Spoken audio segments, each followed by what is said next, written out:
Good afternoon, everyone. President Trump's powerful efforts to secure our homeland are working. According to newly released numbers, last month, Border Patrol saw a 93% decrease of illegal aliens crossing the southwest border between ports of entry from May 2024 under Joe Biden, when they encountered more than 117,000 illegal aliens. And this particular statistic is absolutely astounding. In the month of May, under the Trump administration, 0 illegal aliens were released into our country by Border Patrol. Let me say that again. Not a single illegal alien was released into the interior of the United States of America last month under this administration. Let's contrast that to Joe Biden's failed leadership, where immigration officers were wasting their finite time and resources processing dangerous illegal aliens for release into the United States. President Trump immediately terminated that reckless Biden-era practice that undermined the rule of law, jeopardized public safety and our national security, and diverted critical resources away from stopping deadly drugs and violent criminals from entering our country.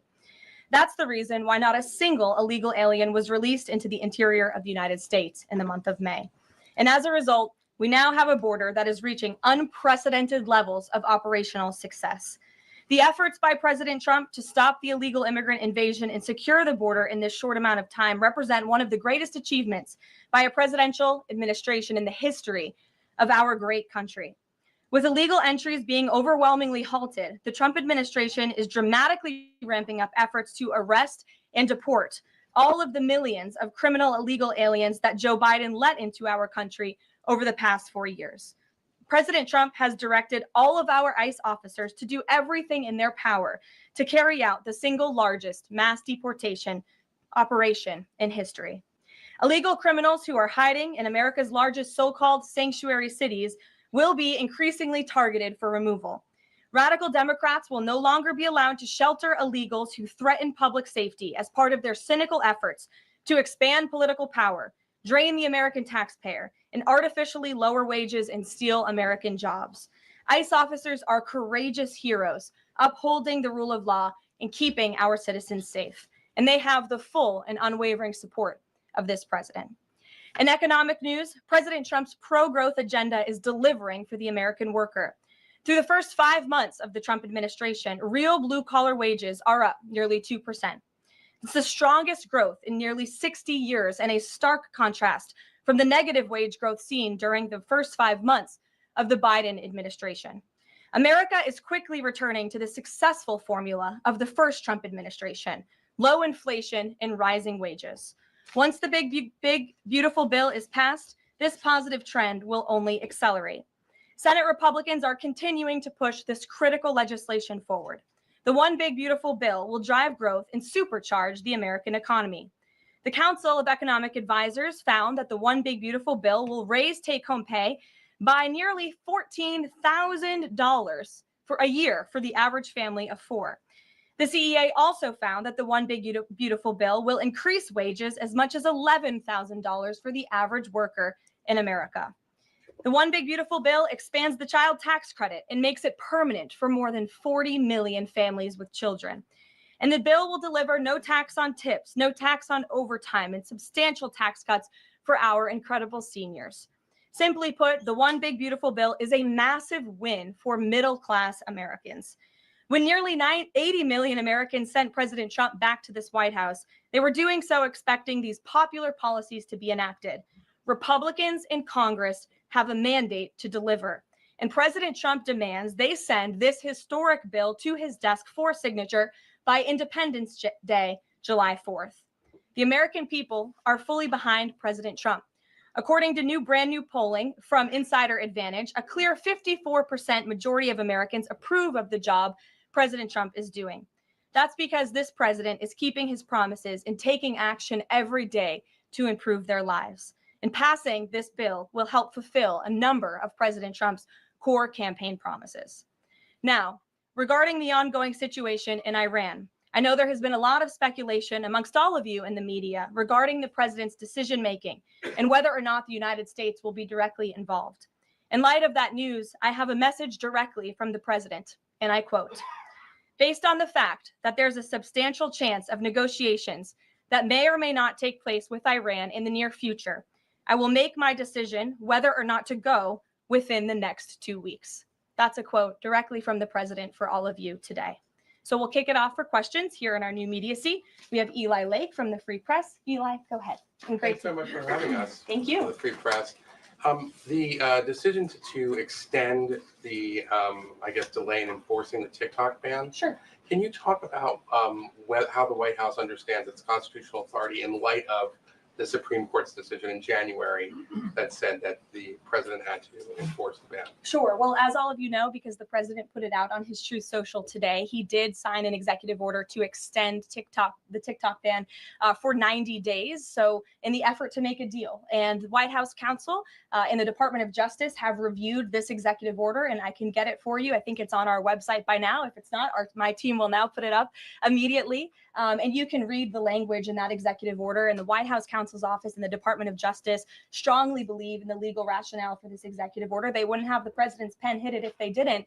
And the political reasoning for this, of course, is because the president made a promise to keep TikTok on. There are 100 million Americans who use this app. It's wildly popular. He also wants to protect Americans' data and privacy concerns on this app, and he believes we can do both things at the same time. So he's making an extension so we can get this deal done. Can I get a follow-up? Sure. A few weeks ago, Tucker Carlson reported on a meeting between the president, Mark Leavitt, and others at the White House. Is there a leak investigation, and can you say who else was in that meeting? I'm not aware of a leak investigation at this time. I, for one, do not reveal details about the president's private meetings without his permission to do so. But certainly the president does not like when people leak. He takes that very seriously. This entire administration takes that seriously. And that's why you've seen at agencies, some of the cabinet secretaries have been given the authority by the president to let go of staff who are engaged in such leaks, especially those that risk American national security. Sure. Go ahead. Karoline, thank you. So Rhino warmonger Lindsey Graham, he recently called on the U.S. to go all in. That's quite the lead to a question. Right. What's your message to everyday Trump supporters? Not the Tucker Carlsons or other big names, but everyday Trump supporters, grassroots who voted for President Trump to stop the wars, rejected this in the primary, going into another war with voting against Nikki Haley, and they want to see non-U.S. involvement in this war. What's your message? Trust in President Trump. President Trump has incredible instincts, and President Trump kept America and the world safe in his first term as president in implementing a peace through strength foreign policy agenda. And with respect to Iran, nobody should be surprised by the president's position that Iran absolutely cannot obtain a nuclear weapon. He's been unequivocally clear about this for decades, not just as president, not just as a presidential candidate, but also as a private citizen. In fact, I have some quotes for you. In 2011, President Trump said, America's primary goal with Iran must be to destroy its nuclear ambitions. We cannot allow this radical regime to acquire a nuclear weapon that they will either use or hand off to terrorists. In 2015, the president said the problem is that Iran poses an existential threat to Israel, our Middle Eastern allies, and the United States. And of course, the president has repeated that in his first term as president and his second term as president as well. That's why he was adamantly opposed to the disastrous Iranian nuclear agreement that was implemented by President Obama. And it's why he has given great latitude and given a lot of effort to achieving a diplomatic solution. But he's been very clear. Iran went for 60 days when he gave them that 60-day warning without coming to the table. On day 61, Israel took action against Iran. And as I just told you from the president directly, he will make a decision within 2 weeks. A follow-up? Sure. Go ahead, Natalie. Thanks, Karoline. Can you confirm whether Steve Witkoff has been in touch with the Iranian foreign minister? And does Witkoff plan to go to Geneva tomorrow for talks? I am not tracking that on Mr. Witkoff's travel schedule, but I can certainly check in with him to be sure. As for correspondence between the United States and the Iranians, I can confirm that correspondence has continued. As you know, we were engaged with 6 rounds of negotiations with them in both indirect and direct ways. Thanks, Kelly. Just to clarify the president's statement just now, when he says that he'll make a decision in the next 2 weeks, is he saying that if Iran does not come back to the negotiating table within the next 2 weeks, that the president will strike? The president is saying that he will make a decision whether or not to go within the next 2 weeks. It's very clear and direct. And is he seeing any signs of progress? He obviously is holding out hope for negotiations, but is he seeing any inklings of progress that give him that hope that talks are still possible? Well, that's why he said in the statement that I just read for all of you, based on the fact that there's a substantial chance of negotiations that may or may not take place with Iran in the near future, he will make that decision within the next 2 weeks. What makes him think there's still a substantial chance is my question. I'm not going to get into the reasoning and the rationale the president believes that, but that's his position, and he will make a decision within the next 2 weeks. Karoline. Sure. Thanks, Karoline. President Trump has said previously in regard to Russia, he's used this phrase about 2 weeks several times in terms of like, we expect like a 2-week deadline and then you give another 2-week deadline. How can we be sure that he's going to stick to this one on making a decision on Iran? Well, in those deadlines, as you've seen in respect to Russia, Ukraine, might I add, these are 2 very different, complicated global conflicts, as you know, that the president inherited from our previous incompetent president in the weakness of the previous administration. And the president has spent a tremendous amount of time and effort cleaning up these crises that were caused by the last administration's just complete dereliction of duty on the world stage and American weakness. Now we have American strength again. With respect to Russia and Ukraine, because of that American strength and the president's leadership, we have seen these 2 sides engage in direct negotiations. And the last time the president said 2 weeks, you saw Russia and Ukraine have direct negotiations for the first time in years. And so the president is always interested in a diplomatic solution to the problems and the global conflicts in this world. Again, he is a peacemaker in chief. He is the peace through strength president. And so if there's a chance for diplomacy, the president's always going to grab it. But he's not afraid to use strength as well, I will add. Francesca. Thanks, Caroline. What exactly would a deal with Iran need to entail? No enrichment of a uranium, and it would absolutely not, Iran is not absolutely not able to achieve a nuclear weapon. The president has been very clear about that. And by the way, the deal that Special Envoy Witkoff proposed to the Iranians was both realistic and acceptable within its terms. And that's why the president is sent that deal to them. To follow up on what you told Natalie, are the talks that the United States is currently having with Iran direct, or are those through intermediaries? And if so, which countries are acting as the intermediary right now? Out of respect for the ongoing discussions and negotiations, I'm not going to get into the details of them. We've provided you confirmation for now. Go ahead. Sure. And then behind you too. Oh, okay. So thanks. Sorry. On the topic of negotiations and talks, does the president have any hopes or specific expectations for the talks tomorrow between European foreign secretaries and their Iranian counterpart? Well, certainly the entire world is on the president's side when it comes to the fact that Iran cannot obtain a nuclear weapon. This is something that pretty much all of humanity, except for the Iranian terrorist regime themselves, agree upon. And so the president expects that Europe will deliver that message directly to the Iranians. Why does President Trump believe that this 90-day extension on TikTok will provide more runway, perhaps, than the previous extensions that haven't led to a divestment deal? Because it's more time to make a good deal. Simple question. Dasha? Thank you so much. I know things are going day by day right now. The president wants maximum optionality.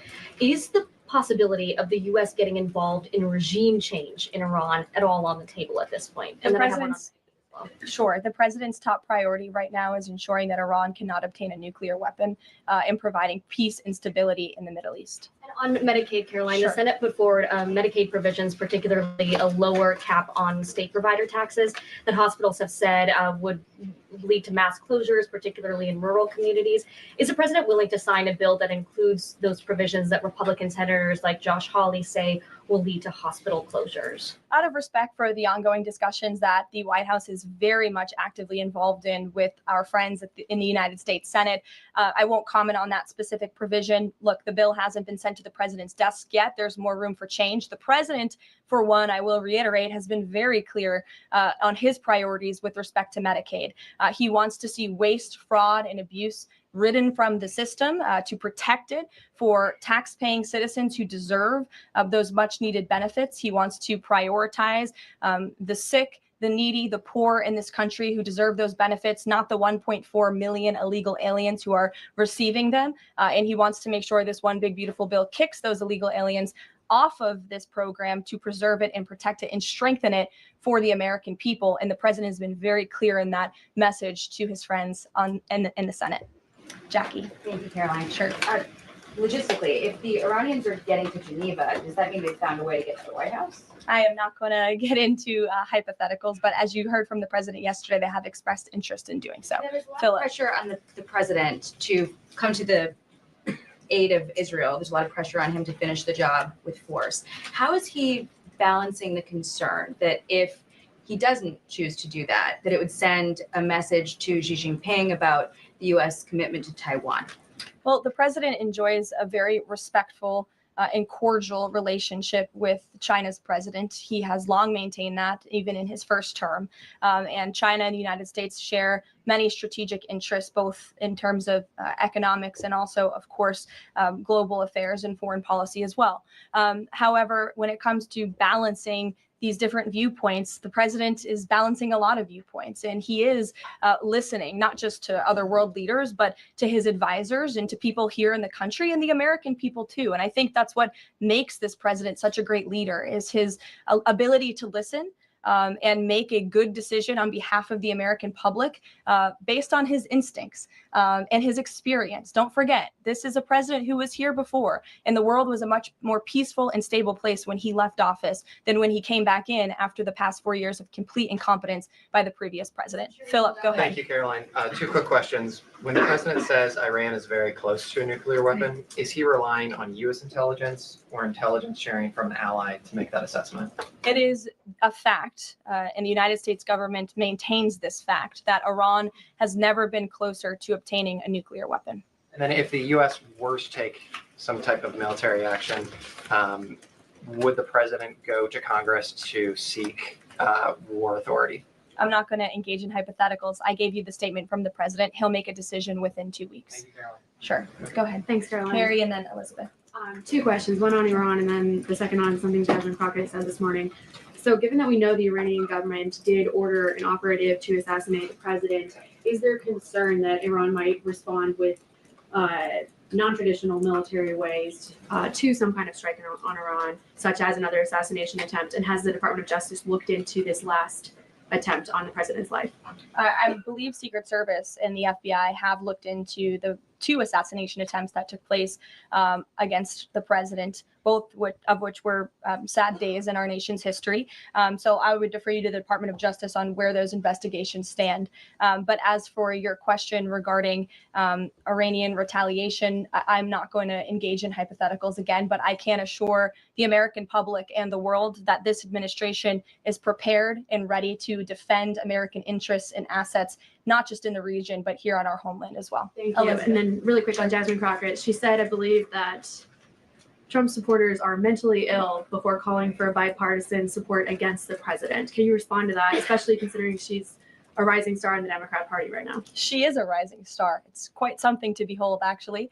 I hope that she continues to be a rising star for the Republican Party, at least. I think it's incredibly derogatory to accuse nearly 80 million Americans of mental illness. The last time I checked, Jasmine Crockett couldn't dream of winning such a majority of the public as President Trump did. And the America First movement, which President Trump has built, is filled of hardworking patriots, the forgotten men and women, business owners, law enforcement officers, nurses and teachers, and middle America, as we all know, from where you all grew up outside of this beltway. That's who makes up this president's movement. And Jasmine Crockett should go to a Trump rally sometime and she can see it for herself.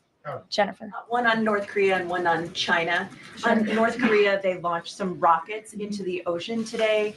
What does the White House make of that? Do you read any meaning into that timing of that launch? And then on China, do you have any reaction to Xi Jinping's offer of intervening in Iran diplomatically? And are you seeing any signs that China would get involved militarily to support Iran? I don't believe we're seeing any signs of that at this moment in time. As for Xi Jinping's offer, I will leave it to the president to respond to that himself. As for your question about North Korea, we are monitoring the situation. The Trump administration is in close contact with our new South Korean counterparts as we work together to deter our adversaries and preserve a free and open Indo-Pacific. And no matter where, our adversaries and our allies alike know that President Trump will not tolerate threats against our interests on his watch, even as he works to resolve the wars that he inherited. Question. Alex, go ahead, and then I'll come to you. Thank you. Is the president concerned about the economy if farms and hotels, et cetera, struggle to find workers? The president's always concerned about the economy. That's on his mind every day. He wakes up, he checks the markets, he checks wage growth. As I pointed out, it's a record high today for middle class and American workers. So the president's always wanting to ensure that we have a strong and robust economy for the American people and worker, and we do. As for the specific concerns regarding jobs, look, the president has made it very clear we need to remove public safety threats from the interior of our country. And that remains the focus and the priority of this administration when it comes to deportations, no matter where somebody works. If they're an illegal alien rapist or murderer that was allowed into this country in the past 4 years by this administration, the American people want those types of criminals to be deported from our country. And that's what the president is backing ICE to do. Thanks. There was an apparent skirmish between the Chinese and the Philippines in the South China Sea. Just curious if you had any reaction to that, and if the steps you're taking towards the Middle East right now are reducing your capacity to deal with that situation. I believe that happened as I was preparing and coming out here, so we'll get you a response to that. Certainly we have one, and our teams are always monitoring situations all around the globe. Okay, and then one more just on Iran. Just over the past 24 hours, we've seen some Israeli strikes on Natanz, Isfahan, and Kondad nuclear facilities. Is there any assessment just of how effective or what the result of those strikes will be? What I can share is that the IDF and Israel, I think, have exceeded a lot of people's expectations in their ability to really hinder Iran's nuclear facilities, but also they've taken out key people in the Iranian regime's leadership as well. So this is something, of course, we are monitoring and watching every day. And the president was just in an intelligence briefing. He continues to be briefed by his National Security Council, and he will throughout the duration of this war and conflict. And he also remains in constant communication with our Israeli counterparts, most notably Prime Minister Benjamin Netanyahu. Kristen. Thank you, Caroline. We have heard from a number of U.S. officials who say that Iran doesn't want to make a deal, that they are just stringing the United States along. What is to say that they are not going to continue to do so if we continue to give them extensions, now 2 weeks before 60 days? Look, Iran is in a very weak and vulnerable position because of the strikes and the attacks from Israel. And with respect to the president's statement, I shared that with all of you. And he has been very direct and clear. Iran can and should make a deal We sent a deal to them that was practical, that was realistic, or they will face grave consequences. Why is Steve Witkoff not participating in the talks this week? I can ask Mr. Witkoff why he is not. Thanks, Karoline. Does the president object if Israel attempts its own operation against Fordo in the next 2 weeks? I won't decide that for the president, nor will I share that here. I'll let him speak to that. And then just another one. Iran is apparently warning Europeans that if struck by the U.S., it may withdraw from the nuclear proliferation treaty. That would result in throwing out inspectors and taking the program dark. What does the president think of the value of having Iran as a full signatory of that treaty? Well, that's reckless rhetoric, but I understand the Europeans are meeting with the Iranians tomorrow, so we'll see how that meeting goes. Just one more go on ahead. Juneteenth. Does the Nikki. president plan to commemorate the holiday today or make any comment on it? I'm not tracking his signature on a proclamation today. I know this is a federal holiday. I want to thank all of you for showing up to work. We are certainly here. We're working 24/7 right now. Nikki, go ahead. Actually, that was my question. Will he plan to mark Juneteenth in any way, either today or with an event later on, maybe next week? Sure. I just answered that question for you. Go ahead. Thank you very much, Caroline. The fact that this president is giving some time and space for diplomacy, another 2 weeks, does it mean that the president is trying his best to avoid a direct conflict with Iran? I think the president has made it clear he always wants to pursue diplomacy. But believe me, the president is unafraid to use strength if necessary. And Iran and the entire world should know that the United States military is the strongest and most lethal fighting force in the world. And we have capabilities that no other country on this planet possesses. Owen. Caroline, good afternoon. The Supreme Court, as you know, has upheld Tennessee's ban on transgender medical procedures for minors, puberty blockers, hormone therapy, etc. The White House reaction to that, please. It's a huge victory for America's children, and it's obviously something this administration believes strongly in, that young minor children should not be allowed to be subjected to chemical castration and mutilation. The president himself has taken very strong orders, or has signed very strong executive orders on this, and we are grateful for Tennessee's efforts to protect our children, and we are grateful the Supreme Court ruled on the side of the law, but also on the side of protecting America's innocent children.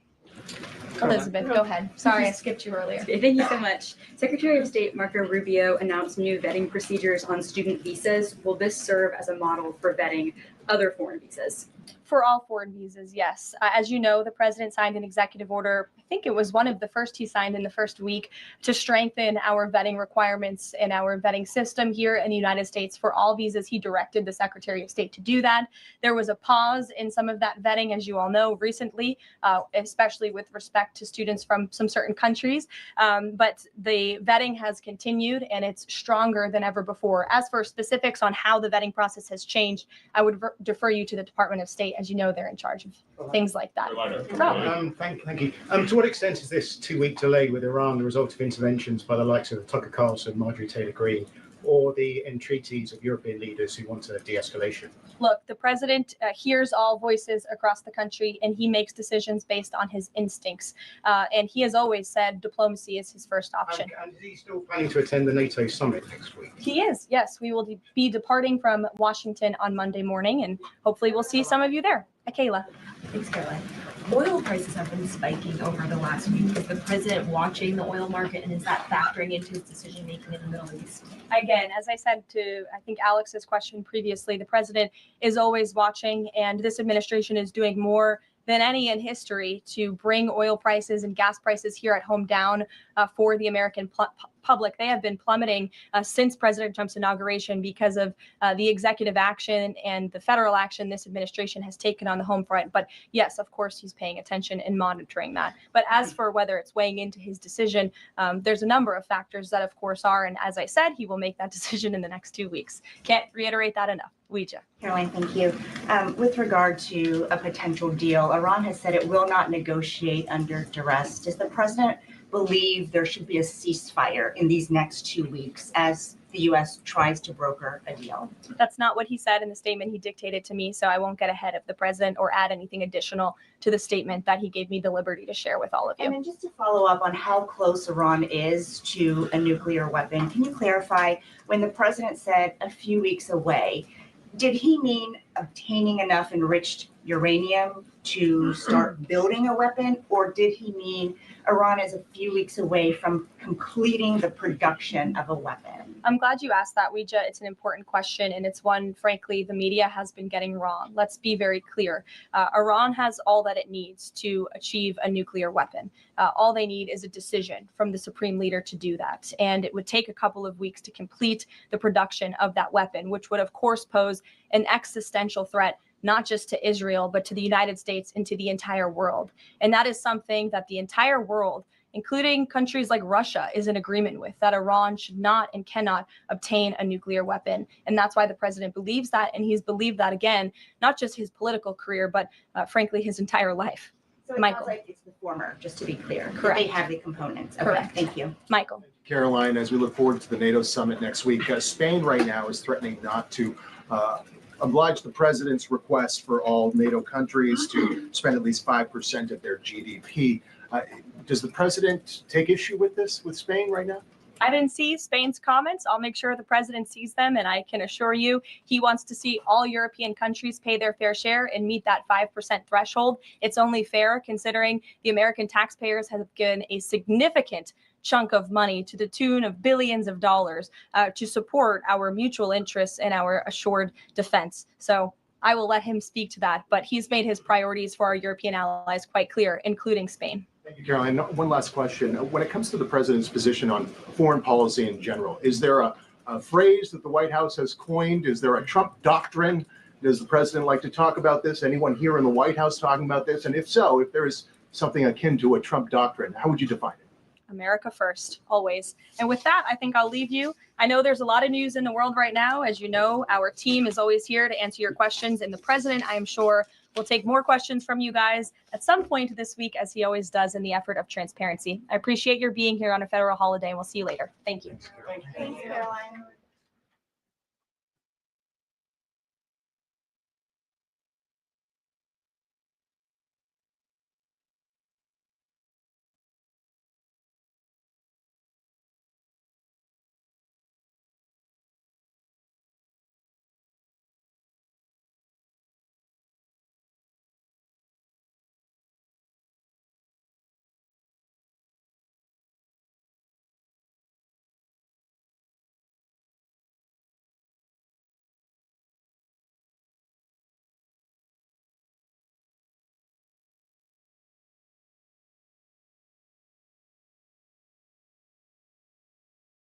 Thank you.